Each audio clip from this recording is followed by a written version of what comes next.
There is a specific thrill to opening a brand new pair of trainers, the fresh material, the flawless design.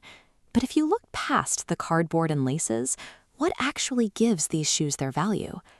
Every pair of shoes is built on a series of operational choices, specifically whether a company decides to prioritize honesty and fairness, or if they focus solely on making as much money as possible for the owners.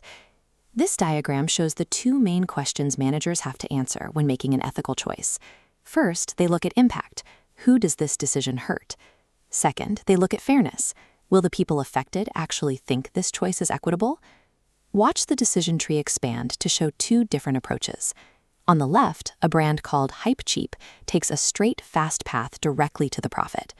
On the right, EcoPix builds a cycle. They make money, but they also factor in the well-being of their workers and the environment. Large businesses hold a massive amount of influence in society. Deciding whether to use that power selfishly or responsibly dictates their entire strategy, how people view them, and ultimately how long they survive in the competitive market. Let's start with how Hypecheap keeps their retail prices so low. They drastically cut their expenses by relying on unethical labor practices. This includes moving production to developing countries and hiring child labor for very low wages to keep their total costs down. EcoKix takes a different path. They prioritize employee welfare by ensuring safe factory conditions. They also use fair trade suppliers, meaning they actively ensure the people gathering materials and sewing the shoes are paid a legal, livable wage. This chart compares daily costs. Hypecheap's total operating cost is tiny. For EcoKix, fair wages and fair trade materials create a much higher daily bill. But look at the new meters.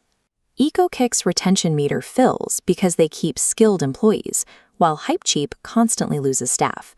People notice when a business acts unfairly, even if it stays within the law. Think of a restaurant that pays the legal minimum wage, but the owner keeps all the staff tips to boost profits. It's not illegal, but customers will likely stop eating there once they find out. Treating your team ethically increases the weekly payroll.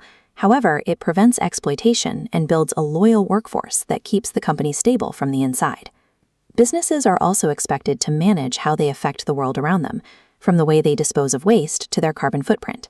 Watch this factory transition. It shows exactly how a company can overhaul its entire footprint simply by switching over to clean, renewable energy.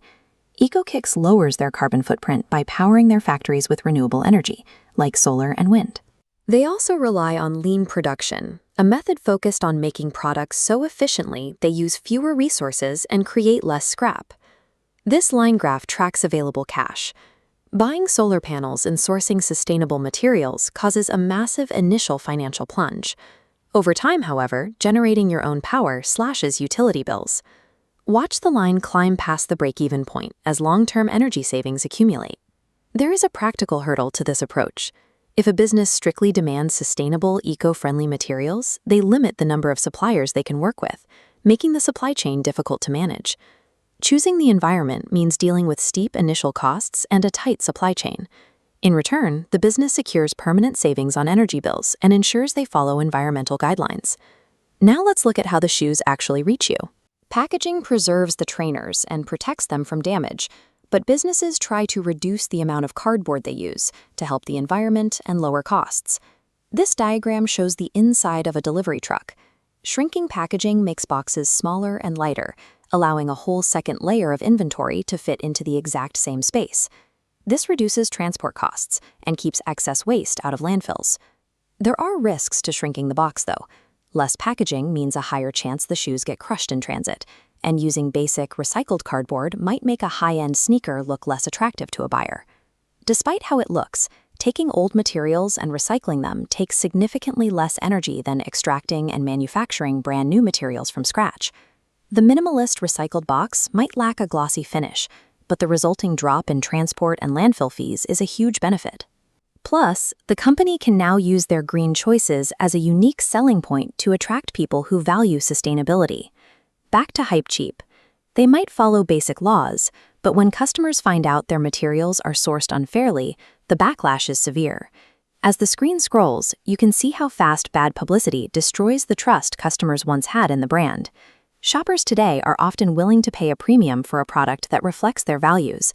This extra revenue from higher price sales helps the company balance out the increased cost of fair wages and green energy. By sticking to strict ethical standards, EcoKicks earns high marks in customer loyalty and avoids the expensive legal battles and government fines that hit companies caught cutting corners on safety or waste disposal laws. Choosing to run an ethical business means paying higher costs on day one. But treating your community and the environment with respect is the most sustainable way to build a profitable company that lasts.